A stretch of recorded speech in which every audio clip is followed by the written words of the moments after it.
Hello students, मैं हूं रचना बंसल। मैं आप लोगों को केमिस्ट्री पढ़ा रही थी जिसके अंदर हमारा चैप्टर चल रहा था रासायनिक बंध।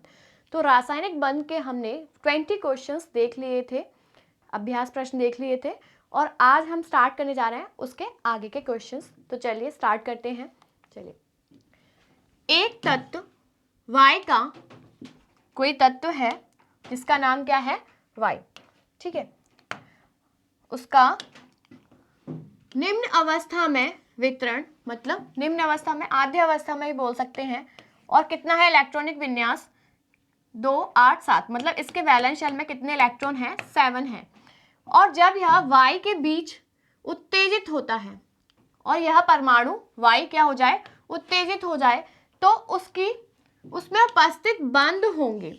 अब देखिए, ये ही परमाणु क्या हो रहा है, उत्तेजित अवस्था में जा रहा है, एक्साइटेड स्टेट में जाएगा, ठीक है। इसने त्यागने की बात नहीं की है, इसने सिर्फ किसकी बात करी है, एक्साइटेशन की बात की है। और जहां भी एक्साइटेशन होता है तब हमारा कौन सा बंध फॉर्म होता है, सहसंयोजी बंध, ठीक है। आयनिक बंध कब फॉर्म होता है, जब हमारा त्यागे जाते हैं इलेक्ट्रॉन्स या फिर ग्रहण किए जाते हैं, ठीक है। धात्विक बंध सेम प्रकार के परमाणुओं के बीच में बनता है और वैन डर वाल बंध हमारी अक्रिय गैसों के बीच में बनता है। तो अपना आंसर कौन सा हुआ, 2। चलिए, द्विबंध में दो परमाणु संबंधित होते हैं, उनके बीच साझेदारी होती है।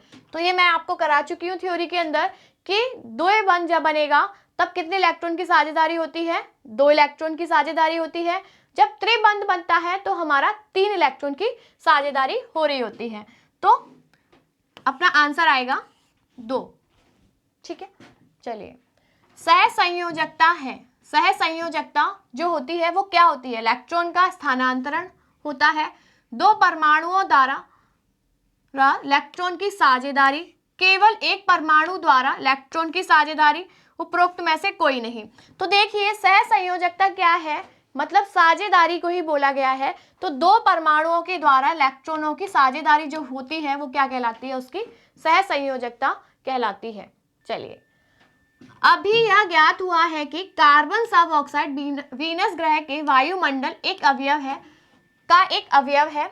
निम्न में से कौन सा सूत्र, ये क्या है, कार्बन सब ऑक्साइड का फॉर्मूला है, ठीक है, कि लुईस संरचना को सही प्रस्तुत करता है। अब देखिए, इसके अंदर हम इसकी संरचनाएं देख लेते हैं एक बार ध्यान से। चलिए, यहाँ पर कार्बन कार्बन 2 हैं, दिख रहे हैं आपको 2, यहाँ पर भी कार्बन कार्बन 2 दिख रहे हैं। तो ये तो ऑप्शंस अपने स्टार्टिंग में ही कट गए। यहाँ पर 3 है और यहाँ पर भी 3 है। अब देख लेते हैं सबके ऑक्टेट कंप्लीट हो रहे हैं क्या, सबके ऑक्टेट कंप्लीट हो रहे हैं, इसका भी, इसका भी, इसका भी, इसका भी। तो अपना थर्ड ऑप्शन करेक्ट हुआ, क्योंकि कार्बन सब ऑक्साइड की स्ट्रक्चर जो होती है वो ऐसी होती है, ठीक है। ये कार्बन सब ऑक्साइड है, C3O2। इसमें यहाँ पर ये शो कर रहा है कि इसके बीच में सिंगल बॉन्ड है, क्योंकि एक इलेक्ट्रॉन की शेयरिंग शो कर रहा है, ठीक है। चलिए नेक्स्ट, सामान्यतः सहसंयोजक यौगिक जल में होते हैं। जो सहसंयोजी यौगिक होते हैं वो जल में अविलेय होते हैं। कैसे होते हैं, सहसंयोजी यौगिक जल में अविलेय होते हैं, क्यों, क्योंकि ये अध्रुवीय होते हैं। इनमें कुछ गुण कैसे होते हैं, अध्रुवीय मिलते हैं। थोड़ा सा पेन थिन कर लेते हैं। तो अपना 2 आंसर करेक्ट हुआ। नेक्स्ट देखते हैं, सहसंयोजी यौगिक में दो परमाणुओं के मध्य अधिकतम कितने बंधों की संख्या हो सकती है। कितने बंधों की संख्या हो सकती है अधिकतम, जैसे हमारा सहसंयोजी यौगिक बन रहा है तो एक इलेक्ट्रॉन की शेयरिंग होगी तो एकल बंध, मतलब एकल बंध बनेगा, और मतलब सिंगल बॉन्ड बनेगा। जब 2 इलेक्ट्रॉन की शेयरिंग होती है तो डबल बॉन्ड बनता है, और 3 इलेक्ट्रॉनों की शेयरिंग होती है तो ट्रिपल बॉन्ड बनता है। कभी ऐसा 4 बॉन्ड देखा है क्या आपने, नहीं देखा ना। तो हमारा मैक्सिमम कितने बॉन्ड्स फॉर्म हो सकते हैं, 3 बॉन्ड फॉर्म हो सकते हैं। चलिए, सहसंयोजी बंध ऐसे 2 तत्वों के मध्य बनता है। कैसे 2 तत्वों के मध्य बनता है सहसंयोजी बंध, जिनकी विद्युत ऋणताएं समान होती हैं, विद्युत ऋणात्मकताएं कैसी हो, समान हो, जिनकी आयनिक ऊर्जा कैसी हो, कम हो, जिनके क्वथनांक कम हो, नहीं ऐसा नहीं है कि इनके क्वथनांक कम हो, जो बहुत कम आवेश वाला आयन हो, जिस पर आवेश कैसा हो, बहुत कम। तो देखिए जिसकी विद्युत ऋणताएं लगभग समान होती हैं उनके अंदर क्या मिलता है, हमें सहसंयोजी बंध मिलता है। चलिए, आयनिक और सहसंयोजी बंध दोनों उपस्थित हैं, आयनिक बंध भी प्रेजेंट हो और सहसंयोजी बंध भी प्रेजेंट हो, तो इसके अंदर तो कौन सा बन रहा है हमारा, कौन सा बॉन्ड फॉर्म हो रहा है, सहसंयोजी बंध। और इसके अंदर हमारा केवल और केवल क्या है, आयनिक बंध। और इसके अंदर हमारा कौन सा बन रहा है, कौन सा है, सहसंयोजी बंध। और KOH के अंदर हम देख लेते हैं, तो देखिए K प्लस OH माइनस, तो ये कौन सा आयनिक बंध बनेगा इन दोनों के बीच में। और ऑक्सीजन और हाइड्रोजन के बीच में जो बॉन्ड फॉर्म हो रहा है वो कौन सा है, सहसंयोजी बंध है। तो अपना फोर्थ आंसर अपना करेक्ट है। चलिए, निम्न में से कौन सा अणु ध्रुवीय है। अब इसमें से बताना है आप लोगों को कि कौन सा अणु ध्रुवीय है। मैंने द्विध्रुव आघूर्ण वाले में समझाया था आपको, जो कार्बन है उसकी स्ट्रक्चर ऐसी है, तो ये कैसी है, लीनियर, इस तरफ भी खींच रहा है इस तरफ भी खींच रहा है, तो इसका म्यू क्या है, 0, तो ये कैसा है अणु, अध्रुवीय। CHCl3, इसमें CH और ये Cl और Cl। अब ये हाइड्रोजन इस साइड लगाएगा, कार्बन और हाइड्रोजन में कार्बन की, और Cl की ज्यादा है इलेक्ट्रोनेगेटिविटी, ये इस तरफ लगाएगा। तो टोटल रिजल्टेंट जो द्विध्रुव आघूर्ण है वो नीचे की तरफ लग रहा है, और जो कि 0 नहीं होगा, तो ये कैसा है, ध्रुवीय अणु होगा। CCl4, इसकी भी रेगुलर स्ट्रक्चर है, ज्यामिति कैसी है, रेगुलर, क्योंकि यहाँ पर Cl होगा तो इन दोनों का रिजल्टेंट इसके रिजल्टेंट से कैंसिल आउट हो जाएगा। ऐसे ही CH4 है, ये भी कैसा होगा, अध्रुवीय। जिनकी रेगुलर स्ट्रक्चर होती है, कैसी होती है, रेगुलर स्ट्रक्चर, तो उनकी जो द्विध्रुव आघूर्ण होते हैं वो कैसे होते हैं, 0। तो देखिए इसमें आंसर 2 करेक्ट है। चलिए, निम्न में से कौन सा तथ्य सत्य है। जल सामान्य परिस्थितियों में अध्रुवीय अणु है, जल सामान्य परिस्थितियों में ध्रुवीय अणु है, जल सामान्य परिस्थितियों में H प्लस और OH माइनस के रूप में रहता है, उपरोक्त में से सभी। देखिए जल कैसा है, सामान्य परिस्थितियों में ध्रुवीय अणु होता है, तो अपना सेकंड ऑप्शन करेक्ट है। चलिए, निम्न में से ध्रुवीय यौगिक है। अब इसमें से हमें बताना है कि ध्रुवीय यौगिक कौन सा है, तो देखिए CH4 हमारा नहीं है, CCl4 नहीं है। अब देखिए ये देख लेना, कार्बन है और कार्बन से 4 जो भी जुड़े हुए होंगे वो सेम होंगे, तब तो वो कैसा होगा, अध्रुवीय होगा,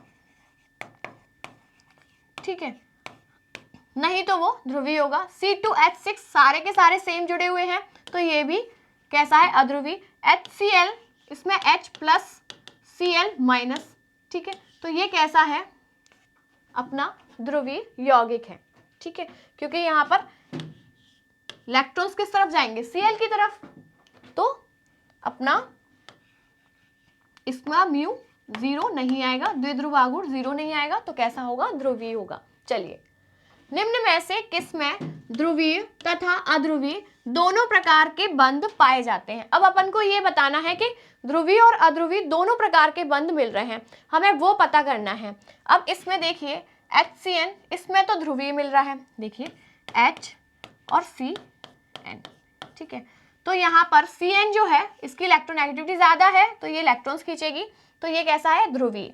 H2O2, ये भी कैसा है, ध्रुवीय। और CH4 अध्रुवीय है, तो इसमें ध्रुवीय और अध्रुवीय किसमें मिलेंगे, NH4Cl, देखिए NH4 प्लस और Cl नेगेटिव, तो ये कैसा है, ध्रुवीय होगा।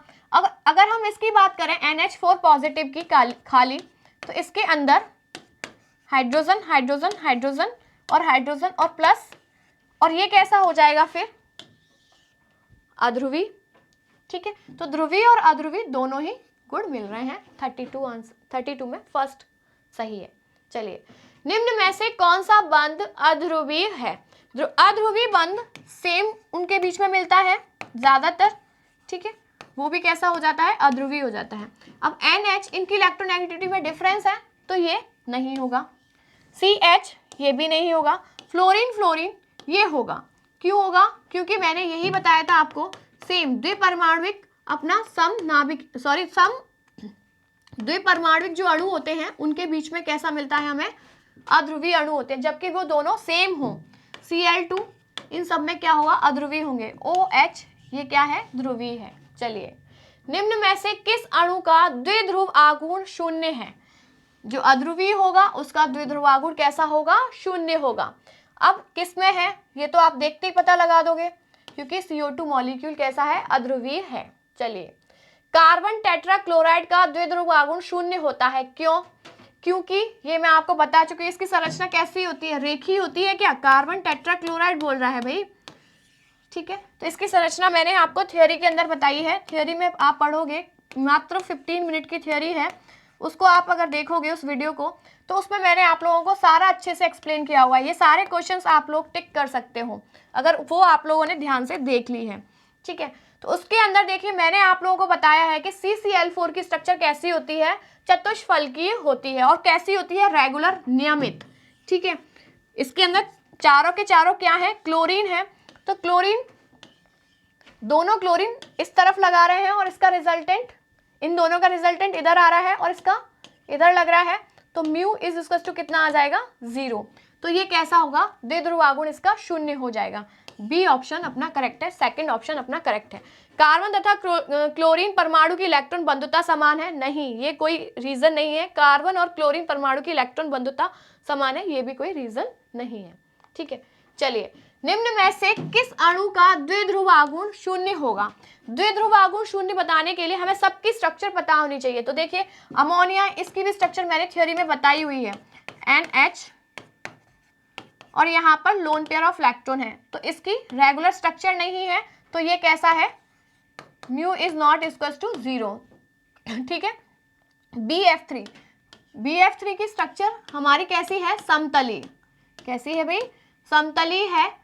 तो इसके अंदर देखिए इन दोनों, ये इसकी कैसी, नियमित स्ट्रक्चर है और समतली है, प्लेनर स्ट्रक्चर है, तो इसका म्यू क्या आएगा, 0 आएगा, क्योंकि ये दोनों इस साइड लगा रहे हैं, तो इन दोनों का रिजल्टेंट इस साइड लगेगा, और ये दोनों 180 डिग्री के एंगल पर हैं, तो इसका 0 आ जाएगा।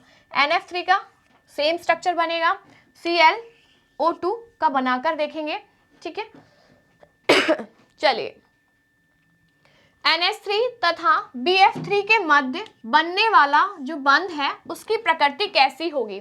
तो देखिए, NH3 में जो मेरा नाइट्रोजन है उसके पास लोन पेयर ऑफ इलेक्ट्रॉन्स हैं, ठीक है, और यहाँ पर मेरा BF3 है जिसके पास इलेक्ट्रॉन की क्या है, बेहद कमी है, ठीक है। अब इसके पास जो लोन पेयर ऑफ इलेक्ट्रॉन है, इसके लोन पेयर ऑफ इलेक्ट्रॉन मैं यहाँ बना देती हूँ, थोड़ा सुंदर सा लगेगा, ठीक है। तो ये क्या करेगा, इसको इलेक्ट्रॉन्स दे देगा। तो ये जब इलेक्ट्रॉन्स दे रहा है, लोन पेयर ऑफ इलेक्ट्रॉन्स जब ये दे रहा है अपने, तो क्या करेगा, कोऑर्डिनेशन बॉन्ड फॉर्म करेगा, उपसहसंयोजी बंध फॉर्म करेगा, तो इसका सेकंड ऑप्शन अपना करेक्ट है, ठीक है। अब देखते हैं नेक्स्ट, अमोनिया से अमोनिया आयन के बनने में NH3 तथा H के बीच का जो बंध बनता है वो कैसा बनेगा। अब देखिए, अपन देखते हैं कि हमारा NH3 है, ठीक है, और यहाँ पर अमोनियम बोला है, तो यहाँ पर H प्लस आएगा, ठीक है। तो ये H प्लस है, इसके पास कोई भी इलेक्ट्रॉन नहीं है, और इसके पास 2 lone pair of electron present है, इसके पास 2 lone pair of electron present है, तो ये इस तरीके से लोन पेयर ऑफ इलेक्ट्रॉन दे देगा, तो इसका भी अष्टक कंप्लीट हो जाएगा और इसका भी काम हो जाएगा। तो इसका काम हो जाएगा, तो इसके लिए क्या बनाएगा, उपसहसंयोजी बंध फॉर्म करेगा, ठीक है। चलिए, निम्न में से किस में विद्युत संयोजक, सहसंयोजक तथा उपसहसंयोजक तीनों प्रकार के बंध मिलेंगे। तो देखिए, BF3 में तो हमारे कैसा बन रहा था, सहसंयोजी बंध बन रहे थे, यहाँ भी हमें सहसंयोजी बंध मिल रहे हैं, और यहाँ भी हमें कौन सा बॉन्ड मिल रहा है, FeCl3.H2O, इसमें भी हमें सहसंयोजी और आयनिक मिल रहे हैं, उपसहसंयोजी नहीं मिल रहा है। लेकिन कॉपर सल्फेट .5H2O के अंदर हमें कौन से मिल रहे हैं, तीनों ही प्रकार के बंध मिल रहे हैं। तो इसकी स्ट्रक्चर मैं बता दूंगी आप लोगों को नेक्स्ट लेक्चर के अंदर।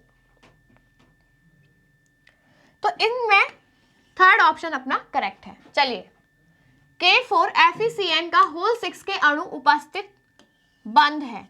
अब देखिए, इसके अंदर K प्लस FeCN का होल 6 और 4 माइनस, ठीक है। अब इसके अंदर यहां पर तो आयनिक बॉन्ड बन रहा है और CN के बीच में कौन सा बॉन्ड फॉर्म हो रहा है, सहसंयोजी। और FCN Fe को क्या दे रहा है, लिगैंड की तरह बिहेव कर रहा है, इलेक्ट्रॉन्स दे रहा है, तो ये किसकी तरह बिहेव कर रहा है, उपसहसंयोजी बंध की तरह। तो थर्ड ऑप्शन अपना करेक्ट है, विद्युत संयोजी, सहसंयोजी और डेटिव बंध। इसको डेटिव बंध भी बोलते हैं, कोऑर्डिनेशन बॉन्ड को। तो देखिए आज की क्लास के अंदर हमने देखे लगभग 20 क्वेश्चंस। तो आज की क्लास हम यहीं तक रखते हैं। Thank you.